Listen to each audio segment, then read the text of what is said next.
Hello, नमस्कार। आप सबका स्वागत है आपकी अपनी दक्षता टीचिंग अकेडमी में। तो आज का जो टॉपिक है बहुत ज्यादा इंपॉर्टेंट है, क्योंकि मैंने आज का टॉपिक लिया है सर्कल, जिसे हम वृत्त बोलते हैं। तो आज मैं वृत्त में सारे जो बेसिक कॉन्सेप्ट्स हैं, फैक्ट्स हैं, वो प्रॉपर्टीज हैं, वो सारे डिस्कस करूंगी और एट द एंड हम कुछ एमसीक्यू क्वेश्चंस करेंगे सर्कल में, कि आपको एक बेसिक आइडिया मिल जाएगा कि किस टाइप के क्वेश्चन एग्जाम में पूछे जा सकते हैं सर्कल चैप्टर से। ओके, तो सबसे पहले अगर आप देखेंगे यहाँ पे वीडियो में है सर्कल। सबसे पहले हमें पता होना चाहिए कि सर्कल होता क्या है या वृत्त किसे बोलते हैं। तो जब हम एक गोला बनाते हैं इस तरह से, ठीक है, उसे हम बोलते हैं सर्कल। ठीक है, क्लियर है? तो इसे हम क्या बोलते हैं? सर्कल। ओके, अब नेक्स्ट है सर्कल जिस पॉइंट से बनता है, जिसको हम कॉम्पास रख के बनाते हैं, उसको हम बोलते हैं सेंटर। ठीक है, तो यहां पे जो O है या इस पॉइंट को हम क्या बोलते हैं? सेंटर। ठीक है, क्योंकि जब तक हमें सेंटर नहीं मिलेगा हम सर्कल प्लॉटिंग नहीं कर सकते हैं। तो बहुत ज्यादा इंपॉर्टेंट है कि अगर हमारे पास सर्कल है तो जब हमारे पास सेंटर है तो हम एक सर्कल को आराम से प्लॉट कर सकते हैं। क्लियर? तो इसको जनरली सेंटर को हम O से ही यूज करते हैं, O से ही यूज करते हैं, बट आप कोई भी अल्फाबेट यूज कर सकते हैं। बट बेसिकली अगर आप किसी बुक में देखेंगे तो O ही यूज किया जाता है सेंटर के लिए। क्लियर? अब नेक्स्ट हम देखते हैं रेडियस क्या होता है। बहुत ज्यादा इंपॉर्टेंट है रेडियस, कि सेंटर पॉइंट से सर्कल के किसी भी कोने में, मैंने बोला सर्कल के किसी भी कोने में अगर हम लाइन ज्वाइन करते हैं उसे हम बोलते हैं रेडियस। तो ये हमारा क्या है? O, और ये A क्या है? हमारा रेडियस। क्लियर है? रेडियस ये भी हो सकता है आपका। ठीक है, रेडियस हम यहां पे भी बना सकते हैं, रेडियस यहां पे भी बना सकते हैं। ये सारे के सारे क्या है? रेडियस। इसका मतलब एक सर्कल में इन्फिनाइट नंबर ऑफ रेडियस होते हैं। क्लियर? बहुत सारे रेडियस आप इसमें बना सकते हैं। ठीक है, नेक्स्ट आता है हमारा डायमीटर। क्लियर? रेडियस में इंपॉर्टेंट चीज क्या है? वो हमेशा सेंटर से सर्कल के किसी भी पार्ट पे आप ड्रॉ कर सकते हो एक लाइन, उसको हम रेडियस बोलते हैं। ठीक है, बट डायमीटर क्या होता है? डायमीटर के लिए आपको क्या करना है? सबसे पहले सेंटर से होके लाइन गुजरनी चाहिए। ठीक है, तो मैंने इस तरह से ये क्या बना दिया? रेडियस। तो ये जो CD है ये मेरा क्या है? रेडियस। रेडियस के लिए दो प्रॉपर्टीज बहुत ज्यादा इंपॉर्टेंट है। पहली है कि आप कोई भी लाइन बनाए वो लाइन हमेशा सेंटर से होके गुजरनी चाहिए, और दूसरी है कि रेडियस हमेशा सर्कल के किसी भी दो पॉइंट को जब आप ज्वाइंट करते हैं सेंटर से पास होते हुए, उसे हम रेडियस बोलते हैं। क्लियर है? अब अगर मैं यहां पे कोई लाइन बनाऊं, एक और मैंने सर्कल बनाया, अगर मैं यहां पे लाइन बनाऊं तो ये हमारा रेडियस नहीं होगा, क्योंकि ये सेंटर से होके नहीं गुजर रहा। क्लियर? या मैं यहां बनाऊं, ये भी मेरा क्या होगा? रेडियस नहीं होगा। क्यों नहीं होगा? ये डायमीटर मेरा, क्योंकि ये सेंटर से होके नहीं जा रहा है। तो ये मेरा सेंटर पॉइंट है। सेंटर पॉइंट से होके जो भी लाइन जाएगी वो सारी क्या है? मेरी डायामीटर। क्लियर? तो अब अगर आप ये देखेंगे, यहां से यहां का पॉइंट तो रेडियस था, यहां से यहां का पॉइंट भी रेडियस है, और ये पूरा CD हमारा डायमीटर है। इसका मतलब डायमीटर और रेडियस में एक रिलेशन है कि जो डायमीटर है इज 2 टाइम्स रेडियस। ये बहुत इंपॉर्टेंट है, इस पे भी क्वेश्चन पूछे जा सकते हैं कि जो डायमीटर होता है वो रेडियस का डबल होता है। क्लियर? ये मेरा रेडियस है, ये मेरा रेडियस है, और जब दो रेडियस को मैंने कंबाइन किया तो मेरा क्या बन गया? Diameter CD। क्लियर है? तो डायमीटर हमेशा रेडियस का डबल होता है और रेडियस हमेशा डायमीटर का हाफ होता है। क्लियर? अब नेक्स्ट हम देखते हैं कि अगर कोई भी मैं लाइन ड्रॉ करूंगी,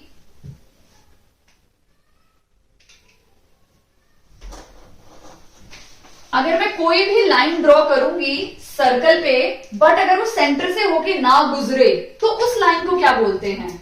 ठीक है, जैसे मैंने ये सर्कल बनाया, मैंने ये सेंटर से पास किया तो ये तो डायमीटर हो गया। ठीक है, बट अगर मैं यहां कोई लाइन बना दूं, इस तरह से कोई लाइन बना दूं, इस तरह से कोई लाइन बना दूं, या इस तरह से कोई लाइन बना दूं, तो ये जो सारी लाइनें हैं जो हमारे सर्कल के दोनों एंड्स को टच कर रही हैं, उन लाइन को हम बोलते हैं कॉर्ड या जीवा। क्लियर? तो ये हमारा कॉर्ड आता है। ठीक है। डायमीटर के लिए तो प्रॉपर्टी है कि वो सेंटर से किसी भी सर्कल के किसी भी एंड को टच करेगा, वो रेडियस हो गया। डायमीटर क्या होता है, वो सेंटर से पास होके जाएगा और सर्कल के किसी भी दो एंड को टच करेगा, वो डायमीटर हो गया। बट कॉर्ड के लिए ऐसी कोई प्रॉपर्टी नहीं है। कॉर्ड की सिर्फ एक ही प्रॉपर्टी है कि सर्कल के एंड को टच करना चाहिए, बस। वो सेंटर से होके जाए न जाए डजंट मैटर। तो ये जो हमारा PQ है, ये PQ क्या हो गया मेरा, कॉर्ड या जीवा। ठीक है। अब क्वेश्चन ये आता है कि क्या ये डायमीटर भी कॉर्ड हो सकता है? ऑब्वियस सी बात है, कॉर्ड के लिए तो ऐसी कोई प्रॉपर्टी है ही नहीं कि वो सेंटर से होके गुजरेगा। तो ये कॉर्ड भी है, ये भी, इसको भी हम कॉर्ड बोल सकते हैं, ऑब्वियस सी बात है। तो कॉर्ड डायमीटर हो सकता है, बट क्या डायमीटर कॉर्ड हो सकता है? ये डायमीटर है, ठीक है, तो ये कॉर्ड भी है, बट ये कॉर्ड है, क्या ये डायमीटर है? अगर आपको समझ में आया तो प्लीज मुझे कमेंट सेक्शन में कमेंट करके जरूर बताइए कि क्या ये PQ को हम डायमीटर बोल सकते हैं या नहीं बोल सकते हैं। और अगर नहीं बोल सकते हैं, सॉरी, अगर नहीं बोल सकते हैं तो क्यों नहीं बोल सकते हैं, क्लियर? अब अगर आप देखेंगे तो PQ मैंने बोला क्या ये डायमीटर है? ऑब्वियस सी बात है, ये डायमीटर बिल्कुल नहीं है। क्यों? क्योंकि डायमीटर की तो एक प्रॉपर्टी है ना कि वो सेंटर से होके गुजरेगा। क्या ये सेंटर से होके गुजर रहा है? नहीं गुजर रहा है। इसका मतलब PQ डायमीटर नहीं है, बट CD कॉर्ड हो सकता है। क्लियर है?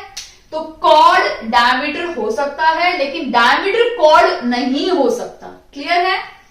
अब हम नेक्स्ट बात करते हैं। तो हमने कॉर्ड के बारे में भी डिस्कस कर लिया, डायमीटर के बारे में भी डिस्कस कर लिया। अब हम बात करेंगे सरकमफ्रेंस। क्लियर? अब आपको ये अच्छे से पता है कि हमने पेरीमीटर पढ़ा है। जितने भी फिगर्स हमने मैथ्स में किए उन सब में पेरीमीटर किया है ना हमने। पेरीमीटर क्या होता है? Outer boundary of any figure, किसी भी फिगर की। अभी जो मेरे पास व्हाइट बोर्ड है, इसकी जो आउटर बाउंड्री है, ठीक है, अगर मैं सोचूं ये सिल्वर कलर है, यहाँ पे कॉपर, सॉरी एल्यूमिनियम है, तो मैं सोच रही हूँ इसको चेंज करके मैं रेड कलर का कर दूं। ठीक है। अगर मैं इसे पेंट करना स्टार्ट करूंगी पूरे में, तो मैं क्या कर रही हूँ, मेरे को क्या निकालना है यहाँ पे? मुझे पेरीमीटर निकालना है। क्लियर? तो पेरीमीटर निकालने के लिए परिधि निकालना है। तो सर्कल में ना हम पेरीमीटर नहीं बोलते शब्द, उस टाइम पे हम यूज करते हैं सरकमफ्रेंस। क्लियर? क्यों?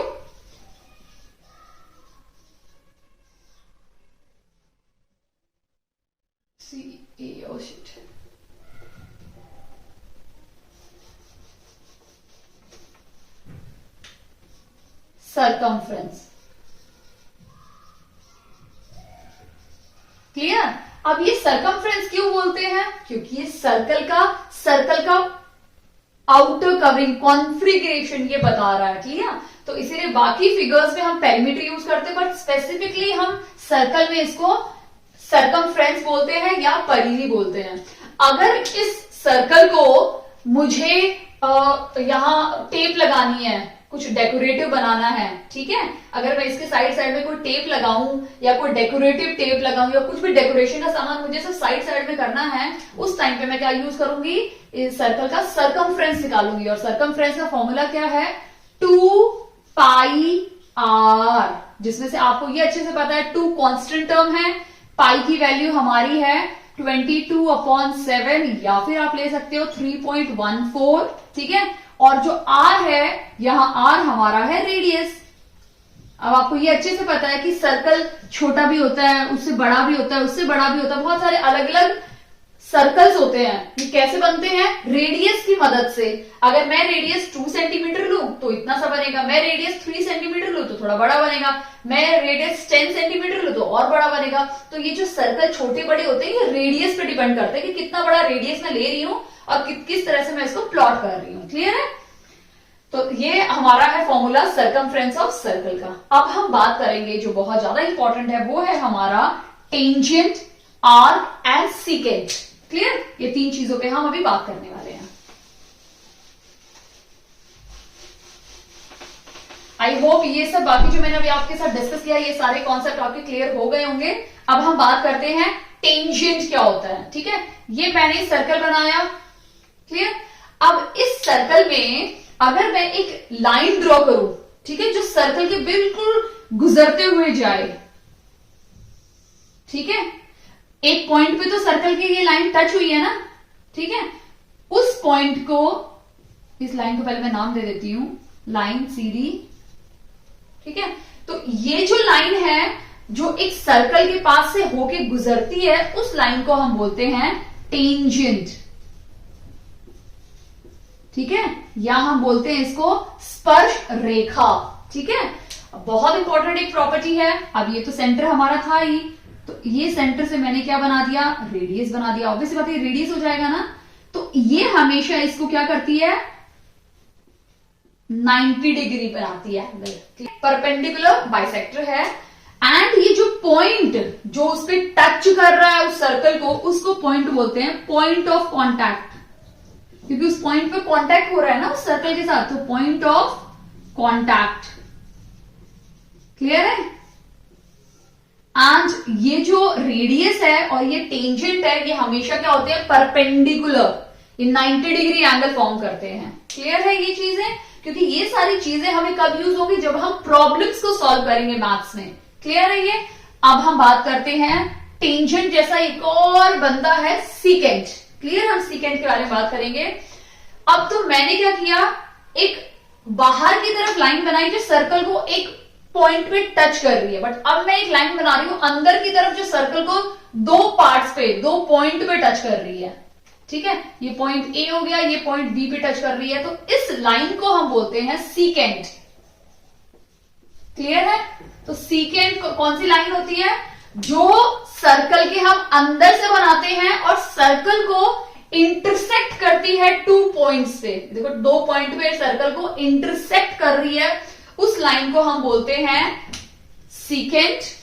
और टेंजेंट से, टेंजेंट क्या होता है, जो सर्कल के बाहर से बनता है, ये अंदर से बनती, याद रखना है, इंटरनल, इसको हम इंटरनली बनाते हैं, और इस लाइन को हम क्या बनाते हैं, एक्सटर्नली। बहुत इंपॉर्टेंट ये चीज याद रखनी है, सीकेंट अंदर से बनता है, अंदर से जब लाइन होकर गुजरती है सर्कल के ऊपर से, उसे हम सीकेंट बोलते हैं। और टेंजेंट होता है जो बाहर से बनती है, बट वो सर्कल को सिर्फ एक पॉइंट पे टच करती है, और उसी पॉइंट से अगर हम सेंटर से रेडियस बनाए तो वो हमेशा क्या होता है, रेडियस के परपेंडिकुलर होती है। कौन सी लाइन, लाइन CD। क्लियर है ये चीज। तो परपेंडिकुलर है तो ये 90 डिग्री एंगल हो गया, और ये भी क्या हो जाएगा हमारा 90 डिग्री एंगल। क्लियर, ये दोनों 90 डिग्री। अब ये रेडियस क्यों है, क्योंकि सर्कल के किसी पॉइंट पे आप जब लाइन ड्रॉ करोगे तो वो हमारा क्या होगा, रेडियस। तो ये हमारा है R रेडियस। क्लियर है, ये सारी चीजें क्लियर है। अब लास्ट आर्क या चाप हमारा बच जाता है, जो हम डिस्कस करेंगे। ठीक है, अब मैं क्या करती हूं, इसको इरेज ही कर देती हूं। अब हम चाप या आर्क के बारे में डिस्कस करेंगे। ठीक है, बहुत ज्यादा इंपॉर्टेंट है, क्योंकि आर्क पे भी कुछ प्रॉपर्टीज हैं जो बहुत ज्यादा इंपॉर्टेंट है, वो हम अभी डिस्कस करने वाले हैं। ठीक है, मैंने ये सर्कल बनाया। ठीक है, अब इस सर्कल पे हाँ चलो, इस सर्कल पे मैं 2-3 चीजें और डिस्कस करूंगी इसके साथ। अब आपने केक स्लाइस देखा होगा, केक का स्लाइस लगा लो, या पिज्जा स्लाइस, लास्ट टाइम मैंने डिस्कस किया था पिज्जा स्लाइस के बारे में। ठीक है, तो भाई ये मेरा केक है, और सॉरी ये मेरा पिज्जा है, पिज्जा के अंदर ये मेरा एक पिज्जा स्लाइस है जो मैंने झट से निकाला और यम यम करके खाने लग गए। ठीक है, तो ये जो एरिया है इसको हम बोलते हैं सेक्टर। क्या बोलते हैं, सेक्टर। क्लियर, इस एरिया को हम बोलते हैं, ये जो पूरा जो मैंने ब्लू से बनाया है, ये पूरा एरिया क्या है मेरा, सेक्टर। क्लियर है। अब ये जो सेक्टर है ना, ये सर्कल के कुछ हिस्से में ही बना हुआ है। ये जो ब्लैक से मैंने जो डार्क किया है ना, इसे हम बोलते हैं आर्क। क्लियर, आर्क या चाप। ठीक है, अब अगर आप ये देखोगे कि ये हिस्सा सेक्टर है, ठीक है, तो ये सेक्टर से जो लाइन, ये इतना सा हिस्सा सर्कल का बना हुआ है, इसे हम बोलते हैं आर्क। क्योंकि ये छोटी आर्क है तो इसे हम क्या बोलेंगे, माइनर आर्क। क्या बोलेंगे हम लोग, माइनर। माइनर मतलब छोटी आर्क है, ये छोटी है ना, देखो कितनी छोटी है, यहां से शुरू हुई और यहां तक खत्म हो गई, तो छोटी सी आर्क है, उसे हम बोलेंगे माइनर आर्क, क्योंकि छोटी आर्क है। ठीक है, बट अगर हम बात करें इस वाले की, जो यहां से शुरू होगी पूरी इतनी, इसको हम क्या बोलते हैं, मेजर आर्क। बड़ी है ना, मेजर आर्क, क्योंकि बड़ी आर्क है। तो ये हमारी क्या होगी, मैंने अंदर बनाया ब्लू से है लेकिन मैं ब्लैक के बारे में बातें कर रही हूं, ठीक है। तो यहां से यहां तक क्या होगी मेरी मेजर आर्क, ठीक है। तो ये मेरी मेजर आर्क है, बड़ी आर्क है, बड़ी चाप है, और ये छोटी चाप है, इसलिए इसे माइनर आर्क मैंने बोला है, क्योंकि ये मेरा सेक्टर है। अब ये जो मेरा सेक्टर है ये मेरा छोटू सा सेक्टर है।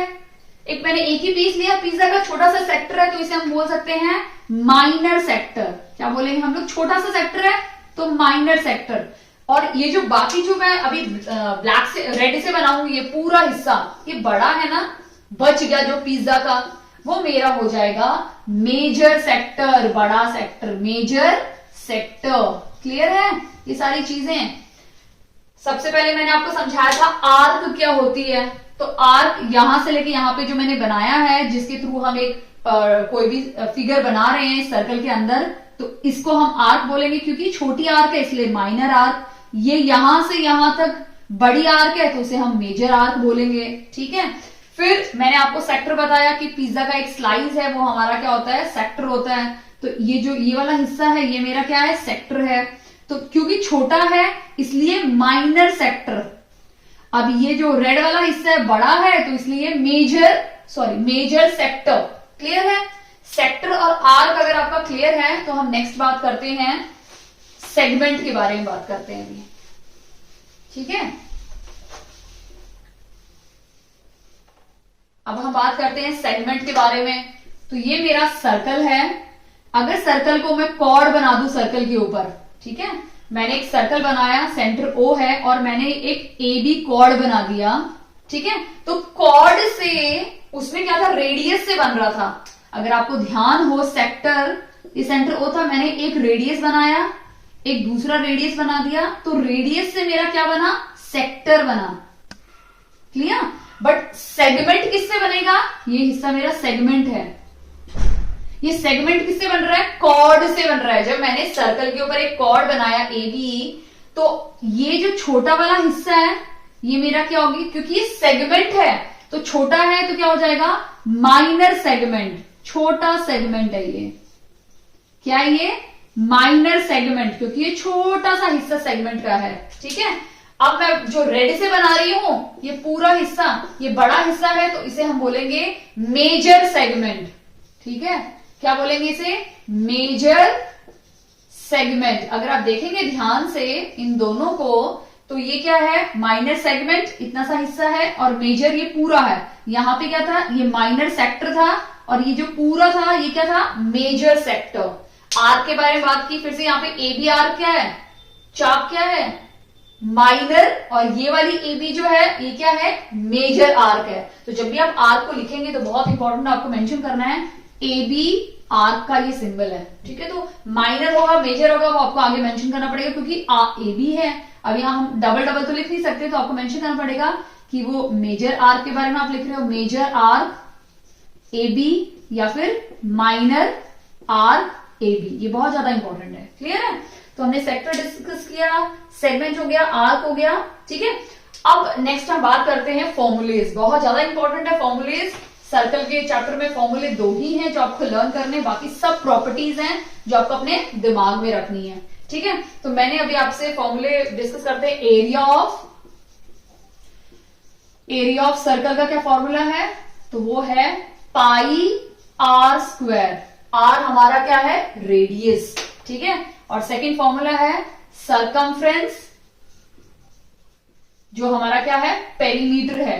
Circumference of circle 2πr। अभी हम डिस्कस करेंगे, अभी हमने एरिया ऑफ सर्कल देख लिया, सरकमफ्रेंस ऑफ सर्कल देखा। अब कई बार क्या आता है, इस तरह से भी क्वेश्चन आता है कि सर्कल को दो हिस्सों में डिवाइड कर दिया, तो जो ऊपर का हिस्सा होता है उसे हम बोलते हैं सेमी मतलब हाफ, सेमी सर्कल। क्लियर। अब सेमी का मतलब होता है हाफ सर्कल, ठीक है। तो अगर आपको पूछा जाए हाफ सर्कल का सरकमफ्रेंस कैसे निकालना है या उसका एरिया कैसे निकालना, तो आपको सिर्फ क्या करना है, डिवाइड बाय 2 कर देना है, ठीक है। तो हम देख लेते हैं, एरिया ऑफ सर्कल से ही हम एरिया ऑफ सेमी सर्कल निकालेंगे। एरिया ऑफ सेमी सर्कल कैसे निकालेंगे, हमें सिर्फ डिवाइड बाय 2 करना है, यानी पाई आर स्क्वायर डिवाइड बाई 2। तो ये हमारा फॉर्मूला है एरिया ऑफ सेमी सर्कल का। अब सरकमफ्रेंस निकाल लेते हैं। अगर आपको सरकमफ्रेंस पूछा सेमी सर्कल का, तो सरकमफ्रेंस ऑफ सेमी सर्कल वो कैसे निकालेंगे? आपको सिर्फ कुछ भी नहीं करना, डिवाइड बाई 2 करना है। तो कैसे करेंगे? 2 पाई आर डिवाइड बाई 2, 2 कट गया तो क्या बचा? पाई आर। क्लियर है?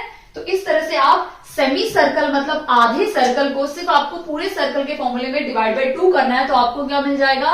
आधे सर्कल का एरिया या सरकमफ्रेंस। क्लियर है? अब हम डिस्कस करेंगे एक दो टाइप की चीजें जो एग्जाम में उससे क्वेश्चन जरूर आने के चांसेस हैं। ठीक है? तो पहला वर्ड है कॉन्सेंट्रिक सर्कल। Concentric circle. अब ये कॉन्सेंट्रिक सर्कल क्या होता है? बहुत ज्यादा इंपॉर्टेंट है। जब हम एक सर्कल बनाएं, उसके अंदर एक और सर्कल बनाएं, बट जिनका दोनों का सेंटर पॉइंट ओ एक ही हो। ठीक है? जिनका दोनों का सेंटर पॉइंट ओ ही हो, ऐसे सर्कल को हम बोलते हैं कॉन्सेंट्रिक सर्कल। क्लियर है? एग्जाम्पल हम ले सकते हैं, जैसे हमारी चूड़ियां, बैंगल्स अगर आपने देखे हैं जो हमारी मम्मियां या हम लोग पहनते हैं, तो चूड़ी नहीं, चूड़ा बोल सकते हो। चूड़ा इतना मोटा होता है हमारा, इतना मोटा होता है ना चूड़ा, जो हम पहनते हैं शादी ब्याह में या डेली यूज में काफी लोग चूड़ा पहनते हैं। तो चूड़े में देखोगे कि सेंटर पॉइंट तो दोनों का एक ही है। ये बड़ा सर्कल है, ये छोटा सर्कल है। क्लियर? तो ये बहुत अच्छा एग्जाम्पल है हमारा कॉन्सेंट्रिक सर्कल का। क्लियर है? अब अगर इसका एग्जाम में क्वेश्चन आए, कॉन्सेंट्रिक सर्कल पे क्वेश्चन आ गया और आपको एरिया निकालना है, तो कैसे निकालेंगे एरिया? जनरली कॉन्सेंट्रिक सर्कल में एक ही टाइप का क्वेश्चन पूछा जाता है कि आपको इसका एरिया पूछेंगे कि जो बचा हुआ हिस्सा है इसका एरिया बताइए। तो आप कैसे निकालेंगे एरिया इसका? सबसे पहले हमें बड़े सर्कल का निकालना पड़ेगा एरिया, और उसमें से छोटे सर्कल को माइनस करना है। बड़ा सर्कल का एरिया और छोटे सर्कल को एरिया को माइनस कर देंगे तो हमें बचा हुआ इतना हिस्सा मिल जाएगा ना। तो हम स्टार्ट करते हैं। क्या करेंगे? एरिया कैसे निकालेंगे इसका कॉन्सेंट्रिक सर्कल का? छोटे वाले को हम ले लेते हैं स्मॉल आर, और बड़े वाले का रेडियस हम लेते हैं कैपिटल आर। तो बड़े वाले का एरिया निकालते हैं पाई आर स्क्वायर, माइनस छोटे वाले का लिख देते हैं पाई are square.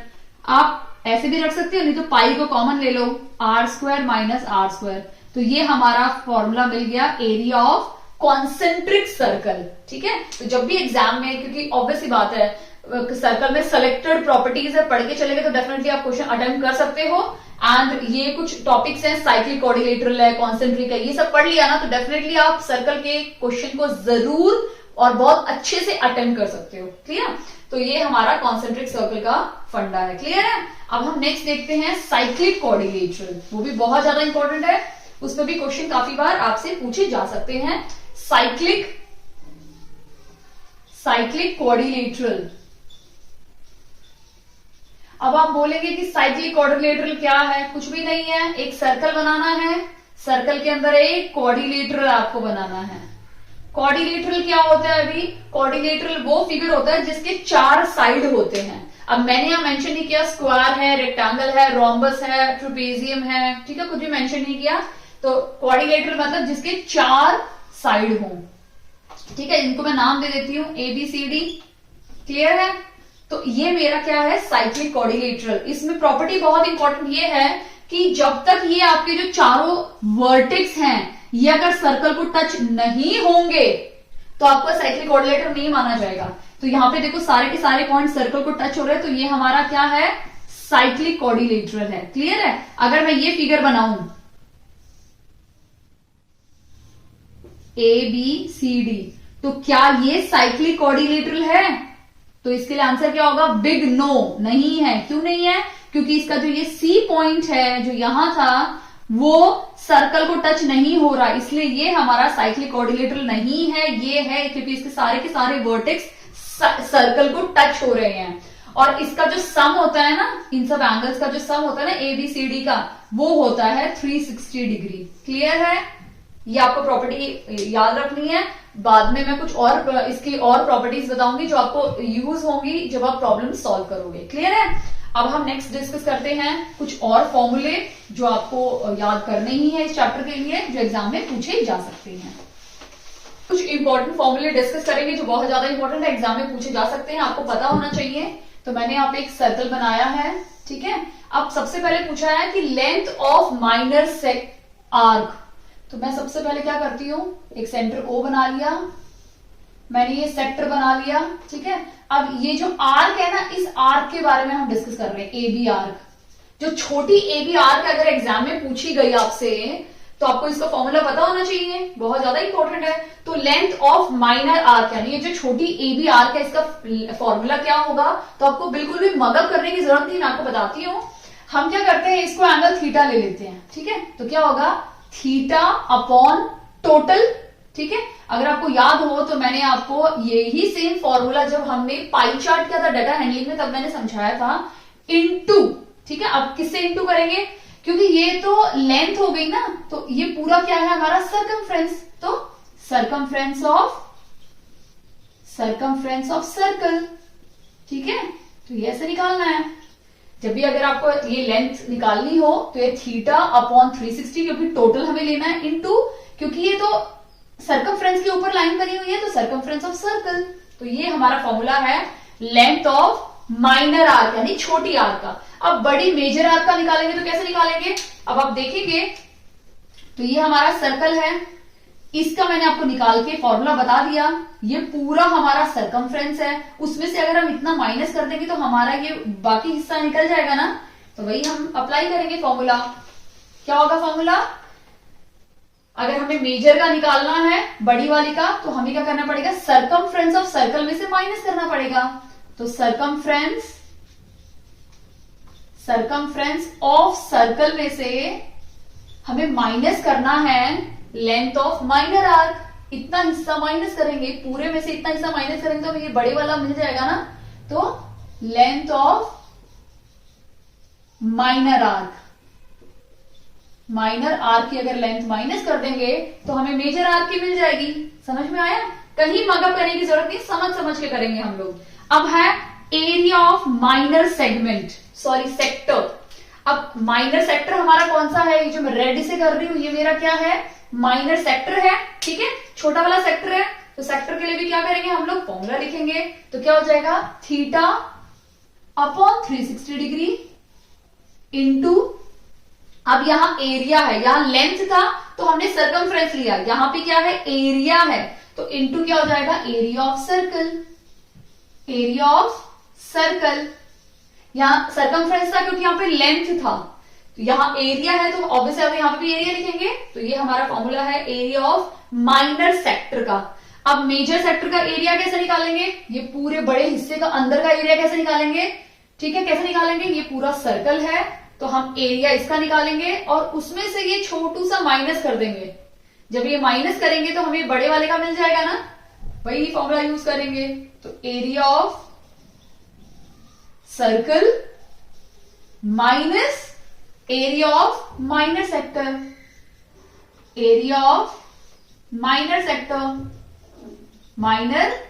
Sector. I hope आपको अच्छे से समझ में आ रहा है, यहां हम कोई भी चीज मगअप नहीं करेंगे, ठीक है, नहीं तो भूल जाएंगे, ठीक है।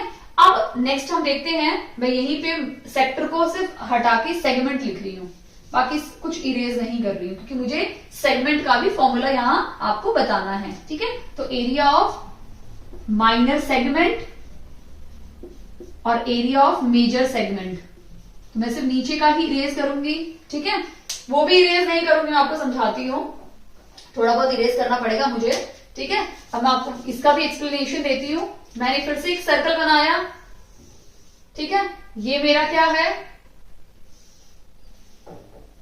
वेट, आपको स्टेप बाय स्टेप समझाती हूँ ये वाली चीज भी, क्योंकि बहुत ज्यादा इंपॉर्टेंट है, एग्जाम में पूछे जा सकते हैं। ये मेरा सर्कल है, ये सेंटर O है, और ये मेरा क्या मैंने बना दिया, ये मैंने बना दिया सेक्टर, ठीक है। अब मुझे सेगमेंट चाहिए तो मैं ये दोनों कॉर्ड को क्या करूंगी, ज्वाइन कर दूंगी। तो ये जो ब्लैक हिस्सा है ये मेरा क्या है, सेगमेंट। कौन सा सेगमेंट है, छोटा है तो माइनर सेगमेंट।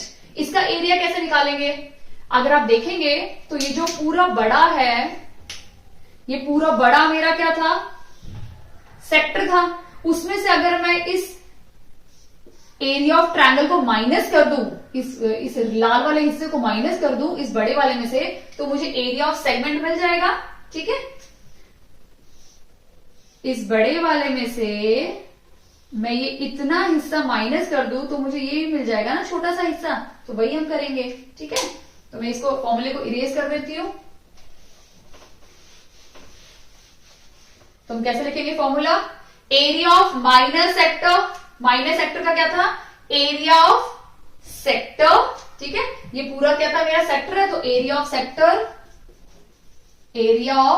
सेक्टर जो हमने निकाला था, माइनर मेजर उसके अकॉर्डिंग हम लिख लेंगे। माइनर है तो माइनर ही आएगा यहां पे, माइनर। ठीक है, area of minor sector minus उसमें से मैंने एरिया ऑफ ट्रायंगल को माइनस कर दिया। एरिया ऑफ ट्रायंगल, कौन सा ट्रायंगल है? OAB। Area of triangle cancel कर दिया। ये पूरे में से अगर मैं इसको इरेज कर दूं तो मुझे सिर्फ ये मिल जाएगा, है ना? तो ये फॉर्मूला में अप्लाई करना है। वैसे ही एरिया ऑफ मेजर सेगमेंट कैसे निकालेंगे? ये पूरे बड़े वाला, तो एरिया ऑफ सर्कल में से अगर हम इतना माइनस कर देंगे तो हमें क्या मिल जाएगा? मेजर वाला। तो एरिया ऑफ सर्कल, हम एरिया ऑफ सर्कल में से माइनस क्या करेंगे? Area of minor segment. Area of minor segment को माइनस करेंगे तो हमें मिल जाएगा area of major segment. Clear है? आई होप आपको ये अच्छे से समझ में आ गया है। अब बिल्कुल मिस्टेक्स नहीं होंगी एग्जाम में, हमें मगअप करने की भी जरूरत नहीं पड़ेगी। क्लियर? अब हम मूव करते हैं नेक्स्ट टॉपिक पे। ओके, नेक्स्ट टॉपिक पे एक बहुत इंपॉर्टेंट है जो हमारे आर्क से रिलेटेड एक प्रॉपर्टी है, वो हम डिस्कस कर लेते हैं। तो अभी हम सारी प्रॉपर्टीज डिस्कस करेंगे जो हमें अप्लाई करनी है क्वेश्चन सॉल्व करते समय। ठीक है, एक बहुत इंपॉर्टेंट प्रॉपर्टी है कि मैंने एक सर्कल बनाया, ठीक है, और मैंने सेंटर O से AB आर्क पे एक मैंने सेक्टर ड्रॉ किया। ठीक है, और फिर दूसरा इसका हिस्सा मैंने किसी भी सर्कल के किसी भी पार्ट पे मैंने एक और ड्रॉ कर दिया। ठीक है, तो AOB ACB लिख दिया। ठीक है, क्लियर है? तो अगर आप देखेंगे तो ये जो AB आर्क है मेरी, इस AB आर्क से दो ट्रायंगल बन रहे हैं। ठीक है, कौन कौन से एंगल बन रहे हैं? इसको हम थीटा दे देते हैं। तो ये बन रहे हैं थीटा और दूसरा बन रहा है ये वाला थीटा। क्लियर है? ये थीटा 1 कर देते हैं। समझ में आया? मतलब इस AB आर्क से मेरे दो थीटा बन रहे हैं या दो सेक्टर बन रहे हैं। एक पहला सेक्टर है ये वाला इसी आर्क से, और इसी आर्क से मेरा दूसरा सेक्टर बन रहा है। क्लियर? तो ये प्रॉपर्टी ये है कि जब भी एक सेक्टर पे आप एक ही आर्क पे जब आप दो सेक्टर बनाते हो, ठीक है, तो आपका जो ये एंगल होता है ना, ये मैं थीटा ले लेती हूं अभी, ये जो एंगल थीटा होता है ना, इसका डबल एंगल होता है जो सेंटर से बना होता है। क्लियर है? तो अगर एग्जाम में आपको ये दिया हुआ है 60 डिग्री, तो आपका जो ये होगा ये क्या हो जाएगा? 120 डिग्री, मतलब इसका डबल हो जाएगा। क्लियर है? आप यहां बनाइए या इस आर्क से, ये सेंटर से बना दिया, सेंटर के अलावा आप ये किसी भी आर्क के कहीं पे भी बना लीजिए, ये सभी एंगल होंगे, अगर ये थीटा है तो ये सभी के सभी थीटा डिवाइड बाई हाफ हो जाएंगे। ये 100 डिग्री तो सारे 50 डिग्री हो जाएंगे। बट क्या इंपॉर्टेंट है, इनका जो आर्क है ना वो कॉमन होना चाहिए, कॉमन आर्क से बनने चाहिए ये सारे के सारे सेक्टर। क्लियर है ये प्रॉपर्टी? अब हम नेक्स्ट प्रॉपर्टी देखते हैं। ये कुछ हम प्रॉपर्टी देखेंगे सर्कल की जो किससे रिलेटेड है? कॉर्ड से रिलेटेड है, क्योंकि एग्जाम में कॉर्ड भी आपसे पूछा जाएगा। तो कॉर्ड से रिलेटेड क्या प्रॉपर्टी हम देख लेते हैं। सबसे पहली प्रॉपर्टी है, सबसे फर्स्ट प्रॉपर्टी है कि इक्वल कॉर्ड्स, हम एक सर्कल बनाते हैं उसमें दो कॉर्ड बनाते हैं। मैंने ये AB कॉर्ड बनाया और फिर मैंने एक CD कॉर्ड बना दिया। ठीक है, और एक सेंटर O है हमारा। ठीक है, तो क्या बोला है? Equal chords of a circle. ठीक है, equal chords of a circle subtend equal angle at the centre. तो अब अगर हम लोग क्या करेंगे, इनको ज्वाइंट कर दें इस तरह से, ठीक है, सेंटर से तो जो सेंटर से जो एंगल बनाएंगे ना ये कॉर्ड, वो दोनों एंगल इक्वल होंगे, यानी ये एंगल 1 दे देते हैं, इसको एंगल 2 दे देते हैं, यानी एंगल 1 और एंगल 2 दोनों क्या हो जाएंगे, इक्वल हो जाएंगे। इस फर्स्ट प्रॉपर्टी का मतलब ये है कि equal chords of a circle जो सबटेंड कर रहे हैं equal angle at the centre, इनके एंगल्स इक्वल होंगे। ठीक है, क्लियर है। सेकेंड प्रॉपर्टी हमारी क्या बोल रही है कि if the angle subtended by the chord of a circle at the centre are equal then chords are equal, यानी इसका वाइस वर्सा हो गया। पहली प्रॉपर्टी बोला है कि अगर ए बी और सी डी दो कॉर्ड और दोनों इक्वल है तो उनसे बनने वाले जो एंगल होंगे ना सेंटर में वो भी इक्वल होंगे, इक्वल है। अब दूसरी प्रॉपर्टी बोल रही है कि अगर दो कॉर्ड से एंगल बनते हैं सेंटर में और वो एंगल दोनों इक्वल होते हैं, क्वेश्चन ने बोला इक्वल होते हैं, तो ये कॉर्ड्स भी इक्वल होंगी। क्लियर है। पहले में था कि ये दोनों कॉर्ड इक्वल है तो एंगल्स भी इक्वल होंगे, अब बोला एंगल्स इक्वल है तो ऑब्वियसली बात है इनके कॉर्ड भी इक्वल होंगे, यानी ए बी और सी डी भी इक्वल होंगे सेकेंड प्रॉपर्टी के अकॉर्डिंग। ये दोनों वाइस वर्सा है। क्लियर है। थर्ड क्या बोला है, angle subtended by the chord at the centre is double. ये मैंने आपको इससे पहले वाले क्लिपिंग में बताया था कि सेंटर से जो भी एंगल बनेगा वो क्या हो जाएगा, डबल हो जाएगा। क्लियर है। अब मैंने यहां पे बना दिया, ठीक है, ये मैंने एक ट्रायंगल बना दिया और ट्रायंगल किसी भी हिस्से में बना दिया, किसी भी पार्ट पे, तो वो डबल हो जाएगा। क्लियर है। अगर ये थीटा है तो ये क्या हो जाएगा, 2 थीटा, डबल हो जाएगा। क्लियर है। ये थर्ड पॉइंट बोल रहा है। फोर्थ पॉइंट क्या है, angle subtended by the chord at different point on the same side of the circumference of the same. इसका मतलब अगर मैं इसके अलावा यहां कहीं बना देती हूं, यहां कहीं बना देती हूं, उसी आर्क से उसी कॉर्ड पे कहीं पे भी बना दूं, वो सारे के सारे एंगल क्या होंगे, थीटा, थीटा। ये सभी एंगल क्या हो जाएंगे, थीटा। अगर ये 120 डिग्री है तो ये सभी के सभी क्या हो जाएंगे, 60 डिग्री एंगल हो जाएंगे, सभी के सभी। क्लियर है। ये हमारी प्रॉपर्टी 4 बताती है। ठीक है। एक लास्ट प्रॉपर्टी और कॉर्ड की देख लेते हैं जो मैंने लिखी नहीं है बट मैं आपको समझा देती हूं। फिफ्थ प्रॉपर्टी है कि the angle subtended by the diameter of the circumference. ठीक है, ये हमारा सर्कल है, ये हमारा डायमीटर है। अगर डायमीटर से कोई एंगल बनता है किसी भी पार्ट पे, सर्कल के किसी पार्ट पे, तो अगर हमें ये पता है ये सेंटर ओ है, डायमीटर का क्या होता है 180 डिग्री। ठीक है। आर्क कौन सा है, ये ए बी आर्क है। ए बी आर्क से ये डायमीटर भी बन रहा है और इसी ए बी आर्क से हमारा ये वाला ट्रायंगल भी बन रहा है, तो ये क्या हो जाएगा हमारा, इसका मेजरमेंट 90 डिग्री है, इसका हाफ हो जाएगा। क्लियर है। तो ये हमारी थी फिफ्थ प्रॉपर्टी। आई होप आपको कॉर्ड वाली सारी प्रॉपर्टी अच्छे से समझ में आ गई है। अब हम नेक्स्ट प्रॉपर्टी देख करते हैं। Properties related to cyclic quadrilateral, जो मैंने आपको बताया है और एग्जाम में इसके चांसेस हैं कि साइक्लिक क्वाड्रिलेटरल से आपके क्वेश्चन आ सकते हैं। तो in a cyclic quadrilateral the sum of either pair of opposite sides are supplementary. मैंने आपको बताया था कि सप्लीमेंट्री का मतलब होता है जिसका सम, किसी भी दो एंगल का सम अगर 180 डिग्री है तो वो एंगल क्या हो जाएंगे, सप्लीमेंट्री एंगल। क्लियर है।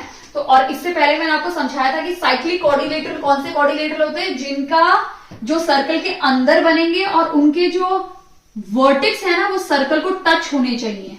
क्लियर, उन्हें हम बोलते हैं साइक्लिक क्वाड्रिलेटरल। तो यहां पे मैंने बना दिया ए बी सी डी, मेरे 4 साइक्लिक क्वाड्रिलेटरल है। तो क्वेश्चन ने बोला है कि मैंने बोला था कि साइक्लिक क्वाड्रिलेटरल का जो सम होता है टोटल वो होता है 360 डिग्री। और पहली प्रॉपर्टी के अकॉर्डिंग है कि अगर मैं इसको एंगल 1 नाम दे दूं, यानी साइक्लिक क्वाड्रिलेटरल फर्स्ट प्रॉपर्टी के अकॉर्डिंग एंगल 1 और एंगल 3 का जो सम है, angle A plus angle C का जो सम है वो 180 डिग्री है, और एंगल डी और एंगल बी का जो सम है वो है आपका 180 डिग्री। ये हमारी फर्स्ट प्रॉपर्टी बोल रही है कि in a cyclic quadrilateral the sum of either pair of opposite side, इसका ऑपोजिट ये है, इसका ऑपोजिट ये है, तो इन दोनों का जो सम होगा वो 180 डिग्री होगा और टोटल कितना होता है 360 डिग्री। तो ये हमारी फर्स्ट प्रॉपर्टी है। ठीक है। सेकेंड प्रॉपर्टी क्या बोल रही है हमारी, if opposite angles of a quadrilateral are supplementary, कि अगर आपके ऑपोजिट एंगल्स हैं ये 180 डिग्री हैं, मतलब इन दोनों का सम 180 डिग्री है और इन दोनों का सम 180 डिग्री है, तो ये चारों के चारों क्या है, साइक्लिक क्वाड्रिलेटरल। मतलब इसका बिल्कुल उल्टा है कि अगर अपोजिट साइड्स का सम 180 डिग्री होगा तो ये पूरा का पूरा जो चारों एबीसीडी है वो क्या है, साइक्लिक क्वाड्रिलेटरल। ठीक है, और थर्ड प्रॉपर्टी क्या है, if one side of a cyclic quadrilateral is produced, ये थोड़ा इंपॉर्टेंट है, इसको ध्यान देना। ठीक है, तो इस पे बेस्ड क्वेश्चंस मैंने कुछ लिए हैं एमसीक्यू टाइप के, जो आपके साथ डिस्कस करूंगी मैं अभी वीडियो के अंत में। ये मेरा ये है क्वाड्रिलेटरल है, ये मैंने एक साइक्लिक क्वाड्रिलेटर बनाया है। इफ वन साइड ऑफ ए अगर मैंने साइक्लिक क्वाड्रिलेटर का एक साइड को प्रोड्यूस किया बाहर की तरफ, then the exterior angle is equal to the interior opposite angle. मतलब ये एंगल 1 इसको मैं नाम दे देती हूं, इसका ऑपोजिट ये है और इसका ऑपोजिट ये है, इस एंगल 2 के इक्वल होगा, यानी एंगल 1 और एंगल 2 का दोनों का जो सम होगा वो इक्वल होगा। क्लियर है? ठीक है, ये हमारी प्रॉपर्टी नंबर 3 बोलती है साइक्लिक क्वाड्रिलेटरल की। क्लियर है ये सब? अब हम देखते हैं, ये जो मैंने एक प्रॉपर्टी लिखी है ये है टेंजेंट से रिलेटेड, जो हमने ऑलरेडी डिस्कस कर चुकी है, बट एक बार वापस डिस्कस करते हैं कि द टेंजेंट टू एक सर्कल है, उसके ऊपर अगर हम टेंजेंट ड्रॉ करते हैं इस पॉइंट पे, ठीक है, circle perpendicular to the radius, तो ये रेडियस से क्या होगा, परपेंडिकुलर होगा, यानी 90 डिग्री का एंगल बनाएगा। क्लियर है? ये हमने पहले भी पढ़ा था, एक और प्रॉपर्टी है टेंजेंट की। अब मैं कुछ इंपॉर्टेंट डिस्कस करने वाली हूं। एक तो ये बहुत ज्यादा इंपॉर्टेंट है, आपको क्वेश्चन में हेल्प करेगा सॉल्व करने के लिए। एक और इंपॉर्टेंट कॉन्सेप्ट मैं आपके साथ डिस्कस करने वाली हूं, प्लीज ध्यान से सुनिए। उस पर बेस्ड क्वेश्चंस मैंने एमसीक्यू लिए हैं क्योंकि इंपॉर्टेंट है वो। ठीक है, तो हम डिस्कस करते हैं। सपोज मैंने एक सर्कल बनाया और 2 कॉर्ड बनाए। ठीक है, ये 2 कॉर्ड बनाए, ये सेंटर ओ है, सेंटर में नहीं है but you can imagine ABCD। ठीक है, अगर इस टाइप से क्वेश्चन आया और इनका मेजरमेंट आपको दिया हो तो आपको ये फॉर्मूला यूज करना है कि AO into OB equals to OC into OD। ये हमारा फॉर्मूला है जब एक सर्कल में 2 कॉर्ड इंटरसेक्ट करेंगे या डायमीटर, क्योंकि मैंने कॉर्ड यूज किया क्योंकि कॉर्ड एक डायमीटर भी हो सकता है, डायमीटर कॉर्ड नहीं हो सकता, मैंने स्टार्टिंग बताया था। तो ये दोनों आप डायमीटर भी कंसीडर कर सकते हैं। मैं सेंटर में ही बना देती हूँ, सबसे बेस्ट है, तो आपको और अच्छे से समझ में आएगा। ये सेंटर है, तो अगर 2 डायमीटर्स इंटरसेक्ट कर रहे हैं तो ये वाला फॉर्मूला आपको यूज कर सकते हो मेजरमेंट निकालने के लिए। अगर आपको ये 2 सेंटीमीटर दिया है, 4 दिया है, ये 6 दिया, आपको ये निकालना है, तो you can use this formula to find the value of OD। आप इससे OD की वैल्यू निकाल सकते हैं। क्लियर है? एक और मैं डिस्कस करना चाहूंगी आपके साथ। मैंने एक सर्कल लिया और मैंने यहां से एक सीकेंट ड्रॉ किया, यहां से भी एक सीकेंट ड्रॉ किया जो एक एक्सटर्नल पॉइंट पे मिल रहे हैं। ठीक है, एक्सटर्नल पॉइंट O पे मिल रहे हैं, ये A है, ये B है, ये C है और ये मेरा D है।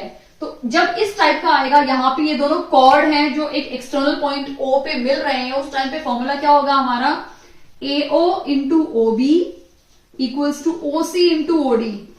फॉर्मूला सेम है, सिर्फ सिचुएशन चेंज हो गई थी। यहाँ पे आप चाहे इन दोनों को डायमीटर मानो या कॉर्ड मानो, इंटरसेक्ट कर रहे हैं एट पॉइंट O हमारा इंटरनल पॉइंट है, अंदर वाला पॉइंट है, तो ये फॉर्मूला यूज करना है। बट यहाँ पे सिचुएशन थोड़ी चेंज हो गई है, हमारे पास 2 सीकेंट है, ठीक है, जो इंटरसेक्ट कर रहे हैं एक्सटर्नली O पॉइंट पे, तब ये फॉर्मूला यूज करना है। एक और इस टाइप से भी क्वेश्चन आ सकता है। ठीक है, एक सीकेंट है, वो फिर से एक एक्सटर्नल और एक टेंजेंट है, मतलब यहाँ पे दोनों सीकेंट थे, यहाँ पे ये सीकेंट है, ये टेंजेंट है। क्लियर है? जो टच नहीं हो रहा है, सिर्फ इसको सर्कल को टच कर रहा है। ठीक है, ये O पॉइंट है, ये A है, ये B है, ये C है। उस टाइम पे भी हमें सेम फॉर्मूला यूज करना है, बट कैसे यूज करना है वो देखिए। AO into OB is equal to OC into OC, जो बन जाएगा आपका OC स्क्वायर। क्लियर है? ये फॉर्मूला आपको यूज करना है। तो आई होप आपको ये तीनों फॉर्मूले कैसे यूज करने क्वेश्चन में आपको जल्दी ही समझ में आएंगे जब मैं एमसीक्यू स्टार्ट करूंगी। क्लियर है ये तीनों? अब हम नेक्स्ट देखते हैं, कुछ टेंजेंट के बारे में थोड़े से हम कुछ कॉन्सेप्ट देख लेते हैं जो शायद एग्जाम में आपसे पूछे जा सकते हैं, आपको पता होना चाहिए।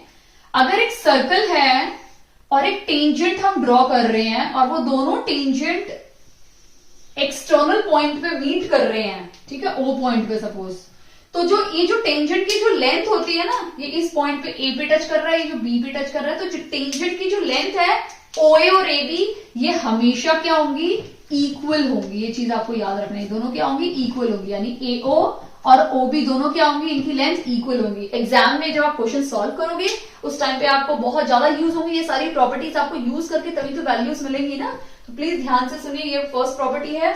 सेकेंड प्रॉपर्टी हम देखते हैं कि जब दो सर्कल टच करेंगे एक पॉइंट पे, उस टाइम पे हम कितने टेंजेंट ड्रॉ कर सकते हैं, आपको पता होना चाहिए। जब दो सर्कल एक दूसरे से जस्ट टच हो रहे हैं उस टाइम पे हम सिर्फ एक ही टेंजेंट ड्रॉ कर सकते हैं, ठीक है। कितने टेंजेंट है, ओनली वन टेंजेंट हम ड्रॉ कर सकते हैं, ठीक है। सेकेंड केस हम ले लेते हैं, जब दो सर्कल थोड़े डिस्टेंस पे हैं, ठीक है, उस टाइम पे हम कितने टेंजेंट ड्रॉ कर सकते हैं, यानी यहां पे हम एक ही टेंजेंट ड्रॉ कर सकते हैं और इंटरसेक्शन पॉइंट भी वन ही है, ठीक है। तो यहां पे कितने होंगे इंटरसेक्शन पॉइंट, हमने एक और दो, यानी कितने इंटरसेक्शन पॉइंट बन गए, 1 2 3 4, और कितने टेंजेंट ड्रॉ कर सकते हैं हम लोग, 2 टेंजेंट ड्रॉ कर सकते हैं, और ये जो 2 टेंजेंट है वो सर्कल के 4 पॉइंट पे इंटरसेक्ट कर रहे हैं, क्लियर है। अब हम सेकंड देख लेते हैं, थर्ड केस देख लेते हैं, केस नंबर 2 था, ठीक है, ये केस 1 था। केस 3 में देख लेते हैं, केस 3 में क्या है, जब हमारे दोनों के दोनों सर्कल एक दूसरे के अंदर हैं, यानी कॉन्सेंट्रिक सर्कल बने हैं, उस टाइम पे कितने टेंजेंट हम यहां ड्रॉ कर सकते हैं, या इनका इंटरसेक्शन पॉइंट टेंजेंट के साथ क्या बनेगा, जीरो इंटरसेक्शन, टेंजेंट तो बनेगा लेकिन दोनों के साथ नहीं बनेगा, यानी जो कॉमन हम अभी तक टेंजेंट ड्रॉ कर रहे थे ना वो नहीं बनेगा, तो वो 0 हो जाएगा, क्लियर है। अब लास्ट केस हम डिस्कस करते हैं जिसमें दोनों के दोनों सर्कल एक दूसरे के अंदर है लेकिन एक पॉइंट पे ये दोनों इंटरसेक्ट कर रहे हैं, यानी ये कॉन्सेंट्रिक सर्कल है, बट ये कॉन्सेंट्रिक सर्कल बिल्कुल भी नहीं है। इस टाइम पे हमारा जो एक ही टेंजेंट है जो दोनों को टच होते हुए जाएगा, ठीक है, ओनली वन टेंजेंट, क्लियर है। तो ये सारे केसेस है जो हमने अभी डिस्कस किए हैं टेंजेंट के बारे में। अब हम कुछ इंपॉर्टेंट देख लेते हैं प्रॉपर्टीज। मैंने एक एमसीक्यू क्वेश्चन लिया वो हम डिस्कस करते हैं, तो आपको एक बेसिक आइडिया मिल जाएगा कि किस टाइप के क्वेश्चन एक सर्कल में एग्जाम में पूछे जा सकते हैं। PA and PB are two tangent, तो हम एक सर्कल बनाते हैं, ठीक है, जिसमें बोला है पीए और पीबी दो टेंजेंट है to a circle with centre O, तो ये हमारा सेंटर ओ आ गया, दो हमें टेंजेंट बनाने हैं पीए और पीबी फ्रॉम अ पॉइंट, बहुत इंपॉर्टेंट है पूरा क्वेश्चन पढ़ना, from a point P outside the circle, ठीक है, यानी पी हमारा बाहर है जिससे हमें दो टेंजेंट ड्रॉ करने हैं। टेंजेंट क्या होता है, जो सर्कल के किसी एक पॉइंट पे टच करते हैं, ठीक है, मैं प्रॉपर्टीज भी बताती जाऊंगी आपको, ठीक है। तो ये हमारा पी पॉइंट है, ये हमारा ए पॉइंट है, ये हमारा बी पॉइंट है, और जब टेंजेंट से हम सर्कल पे लाइन ड्रॉ करते हैं तो वो हमेशा क्या होती है 90 डिग्री, क्लियर है। ये सब मैंने आपको आपकी सारी प्रॉपर्टीज में डिस्कस किया है। अब बोला है A and B are the point on the circle if O A B, तो हमें इन दोनों को ज्वाइन करना पड़ेगा।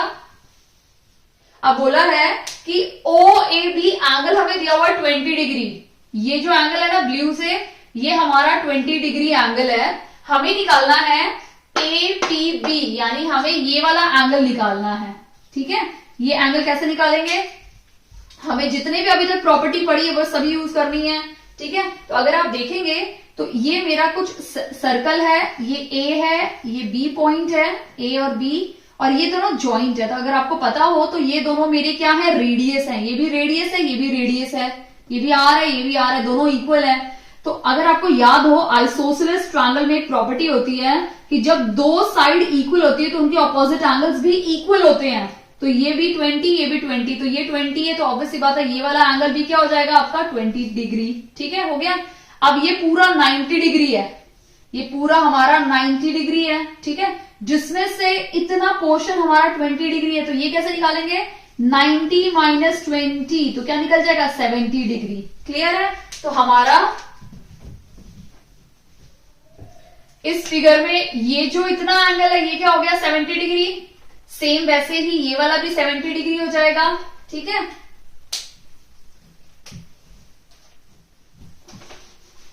ये मैं बाकी रेस कर देती हूँ आपको समझ में आए।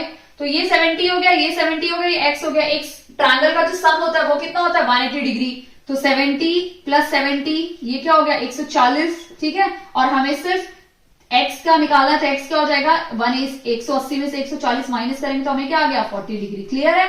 तो ये जो एक्स है ये हमारा क्या आ गया 40 degree angle. So simple.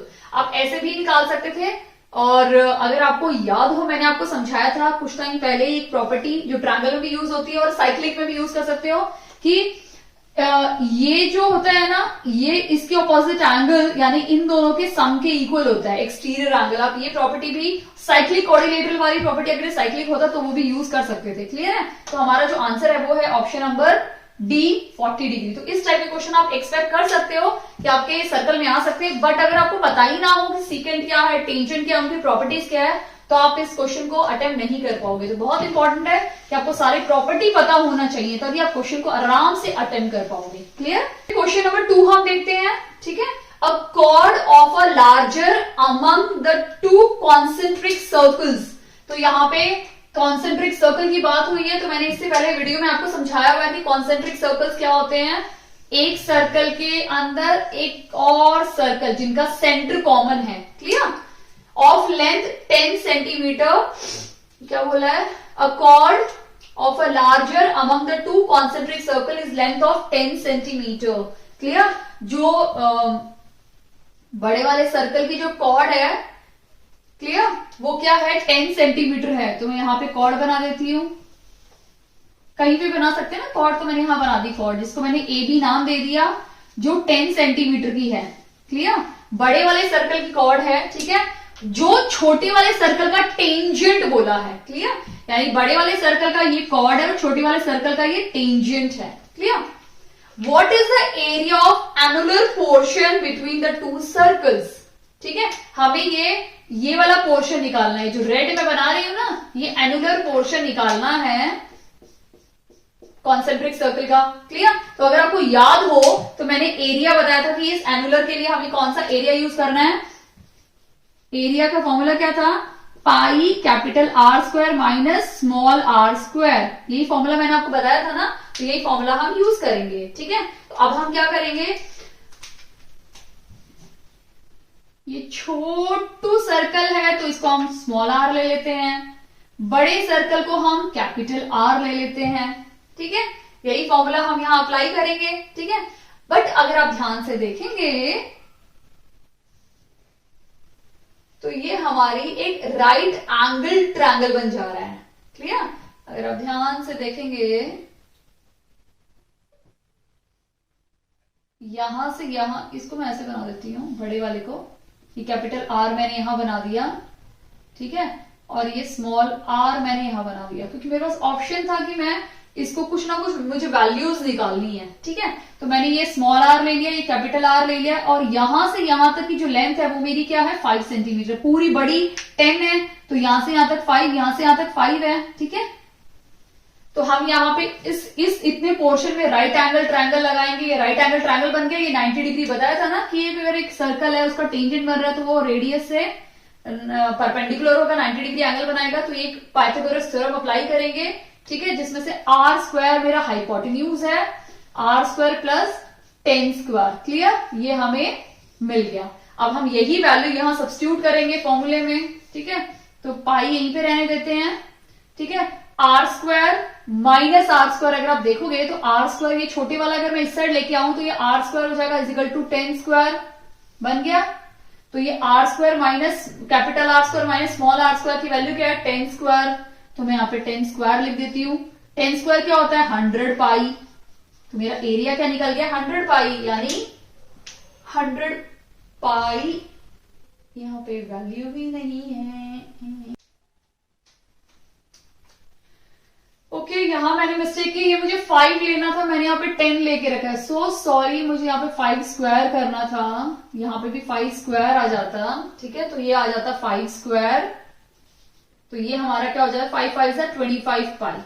So sorry, तो 25 पाई यानी हमारा ऑप्शन ऑफ बी इसमें राइट आंसर होता। क्लियर है?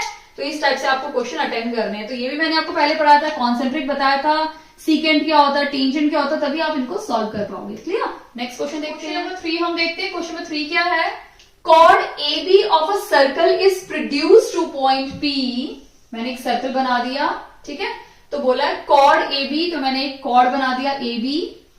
ठीक है, सर्कल की ठीक है, is produce to point P, उसको आगे बढ़ाया है, प्रोड्यूस किया है पी पॉइंट पे, and C is a point on the circle, और एक सी पॉइंट बनाना है जो सर्कल के ऊपर बना हुआ है, on the circle, such that PC is tangent, इस तरह से बनाना है कि पीसी हमारा टेंजेंट बने, ठीक है, इस तरह से हमें बनाना है, क्लियर। तो ये हमारा सी पॉइंट है to the circle. If PC, हमें ये पीसी की वैल्यू दी हुई है 18 सेंटीमीटर, और हमें बीपी की वैल्यू दी हुई है 15 सेंटीमीटर, हमें निकालना है AB की वैल्यू, यानी ये वैल्यू हमें निकालनी है, क्लियर है। तो मैंने इससे पहले आपको फॉर्मूले बताए थे, तो वही फॉर्मूले हम यूज करेंगे।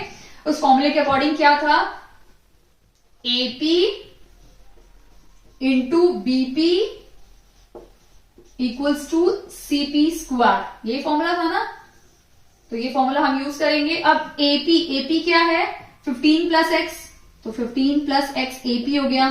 बीपी क्या है हमारा 15, और ये क्या है 18 इंटू 18, क्लियर है। ये वहां जाएगा तो डिवाइड हो जाएगा, ठीक है। तो 15 या मल्टीप्लाई कर लेते, 15 15 था 225,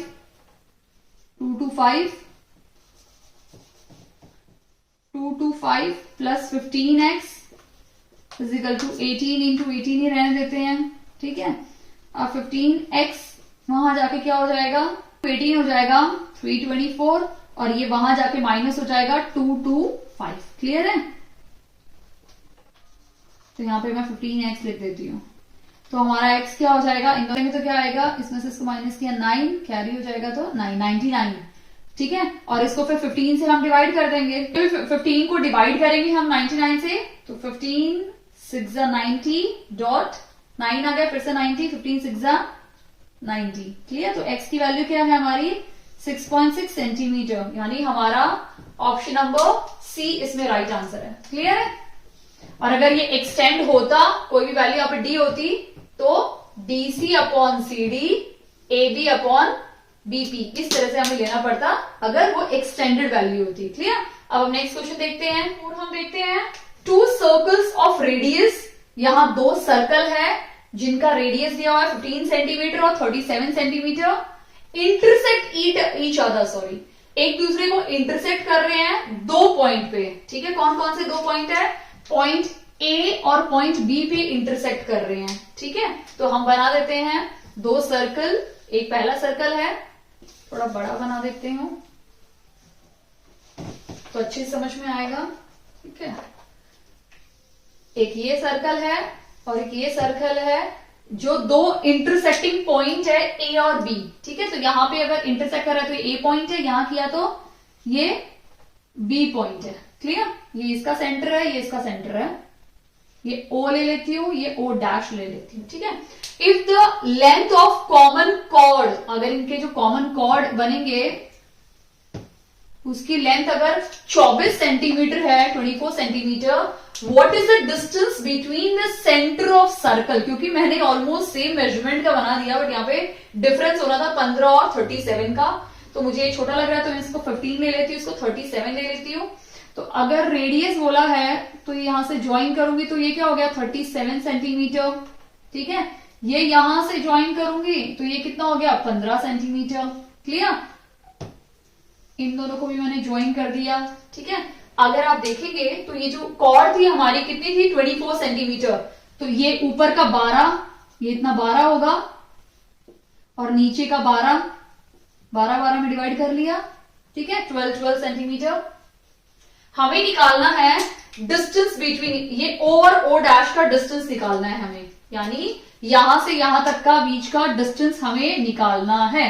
तो हम कैसे निकालेंगे, अगर आपको याद हो प्रॉपर्टीज में, तो ये हमारा क्या बन जाता है 90 डिग्री, ये भी 90 डिग्री, तो ये हमारा क्या हो गया एक पाइथागोरस थ्योरम बन गया, ठीक है। ये 12 है, ये 37 है, ठीक है। जब पाइथागोरस थ्योरम अप्लाई करेंगे तो हमारा क्या होगा, ये हाइपोटेन्यूज है और ये क्या है हमारा परपेंडिकुलर, हमें बेस निकालना है। तो जब आप पाइथागोरस थ्योरम अप्लाई करोगे तो आपका 35 आंसर मिल जाएगा यहाँ पे, ठीक है। 37 स्क्वायर जो इक्वल होगा 35 स्क्वायर और 12 स्क्वायर के इक्वल, ठीक है। इसको इससे माइनस करोगे तो आपको 35 मिल जाएगा, क्लियर है।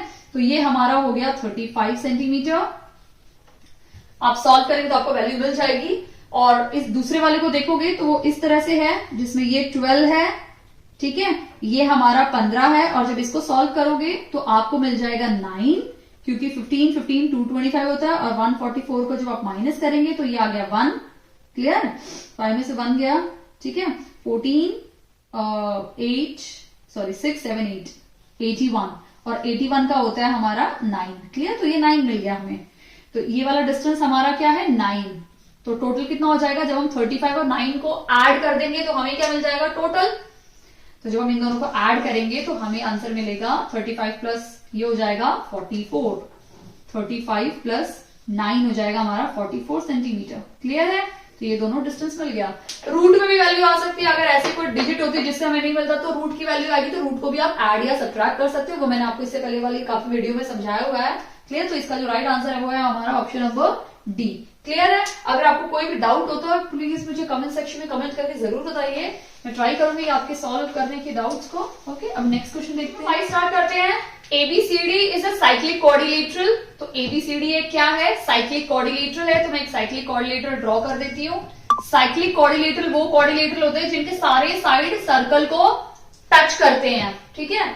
अब बोला डायगोनल BD एंड AC, यानी AC डायगोनल और BD डायगोनल इंटरसेक्ट कर रहे हैं एट पॉइंट E पे इंटरसेक्ट कर रहे हैं, ठीक है, जिसमें से हमें एंगल दिया हुआ है कि BEC एंगल, हमें ये वाला एंगल 138 डिग्री गिवन है क्वेश्चन में, एंड ECD ये वाला एंगल हमें दिया हुआ है 35 डिग्री। हमें निकालना है BAC एंगल निकालना है, यानी BAC ये वाला एंगल हमें फाइंड करना है, ठीक है। तो बहुत सिंपल है, अगर आप देखेंगे तो ये दोनों क्या हो जाते हैं, ई को मैं यहां लिख देती हूं, ये दोनों लीनियर पेयर हो जाते हैं, ठीक है। तो ये लीनियर पेयर से हम इसकी वैल्यू निकाल देंगे। और अगर आपको याद हो, हमने एक प्रॉपर्टी की थी कि एक आर्क से जो भी ट्रायंगल बनता है, ये वाला बन गया, और इसी सेम आर्क से ये भी बन गया ना। इसका मतलब ये 35 डिग्री है, तो ये भी क्या हो जाएगा 35 डिग्री, ये 35 तो ये भी 35। क्लियर है, 180 से माइनस करके हम ये निकाल लेते हैं, 180 माइनस 138, तो ये 2 हो जाएगा, ठीक है। ये हो गया 7 हो गया, 442 डिग्री, तो ये हमारा क्या बन गया 42 डिग्री। अब एक ट्रायंगल का जो सम होता है वो कितना होता है 180 डिग्री। तो इस ट्रायंगल का अगर हम सम देखेंगे तो 180 डिग्री होगा, यानी 35 5 6 7 और 4 5 6 7 77 डिग्री, और इसको हमें 180 से माइनस करना है, तो हमें क्या मिल जाएगा इसकी वैल्यू। क्यों, क्योंकि एक सम का एक ट्रायंगल का सम होता है 180 डिग्री, तो ये तीनों को प्लस करके 180 से इक्वल होना था, तो इन दोनों को ऐड करके 180 से माइनस करेंगे तो वैल्यू मिल जाएगी, ठीक है। तो ये हो जाएगा 301, यानी 103 डिग्री। क्लियर, यानी इसका जो आंसर है वो क्या है 103, यानी ऑप्शन नंबर ए इसमें राइट आंसर है। क्लियर है, आई होप आपको अच्छे से समझ में आ गया है, कोई भी डाउट नहीं है। अब एक छोटा सा कॉन्सेप्ट जो मैं चाहती हूँ आपके सबके साथ शेयर करूं, एग्जाम में क्या पता उस पर क्वेश्चन आ सकता है, तो मैं जस्ट थोड़ा सा कॉन्सेप्ट शेयर करूंगी आपके साथ, और आपको वो सिर्फ एक उसका जनरल फॉर्मूला लर्न कर लेना है, वही अप्लाई करना है, तो आपको आंसर्स आ सकते हैं। तो मे भी वो क्वेश्चन एग्जाम में पूछा जाए ना पूछा जाए, देखो केवीएस का तो कोई भी नहीं बता सकता कि किस टाइप के क्वेश्चन आने वाले हैं, क्या आएंगे, बट हम एक्सपेक्ट कर सकते हैं कि जो टॉपिक में दिए हैं वो सारे तो जरूर आएंगे, उनमें से ही आने वाले हैं। तो उसी में से वो एक टॉपिक है जो मैं आपके साथ डिस्कस करने वाली हूँ अभी ये कॉन्सेप्ट देख लेते हैं। मैंने क्या किया, मैंने ये AB एक सेमी सर्कल लिया है, ठीक है। ये AB जो मेरा है ये है सेमी सर्कल। इस सेमी सर्कल के अंदर बहुत सारे सर्कल आप ड्रॉ कर सकते हो, इन्फिनाइट सर्कल्स। तो मैंने यहाँ पे सिर्फ 2 ही सर्कल ड्रॉ किए हैं और एक बड़ा सर्कल ड्रॉ किया है जो इसके ऑलमोस्ट सिमिलर है। तो इस बड़े वाले सर्कल का जो रेडियस है वो हमने क्या लिया है कैपिटल R। तो ये जो रेडियस है ये क्या है कैपिटल R हमने रेडियस लिया है। क्लियर, अगर इसका कैपिटल R है और छोटे वाले का क्या है स्मॉल r है, इस सर्कल का स्मॉल r है, तो ये जो ऑलमोस्ट छोटे छोटे सर्कल है इनका क्या हो जाएगा r, या r डिवाइड बाई 2, इसका भी हाफ हो जाएगा क्योंकि ये तो इसका सेमी है। क्लियर है, ऐसी सिचुएशन में अगर आपको ये रेडियस r निकालना हो तो हम छोटे वाले सर्कल का रेडियस कैसे निकालेंगे, बड़े वाले सर्कल जो सेमी सर्कल का जो रेडियस है उसको हम डिवाइड बाई 3 करेंगे तो हमें क्या मिल जाएगा छोटे वाले सर्कल का रेडियस। फिर एक और मेथड आप यूज कर सकते सकते हो ए बी, यानी जो हमारा डायमीटर है ए बी, उसको अगर आप 6 से डिवाइड कर देते हैं, उससे भी आपको आपका स्मॉल यानी छोटे वाले सेमी सर्कल या बड़े वाले सर्कल का रेडियस मिल जाएगा। क्लियर? बट काफी बार क्या होता है, सिचुएशन बहुत अलग होती है कि एक सेमी सर्कल में बहुत सारे सर्कल्स होते हैं। ठीक है, बहुत सारे सर्कल्स होते हैं। उस केस में आप क्या करेंगे, तो वो बहुत ज्यादा इंपॉर्टेंट है आपके लिए।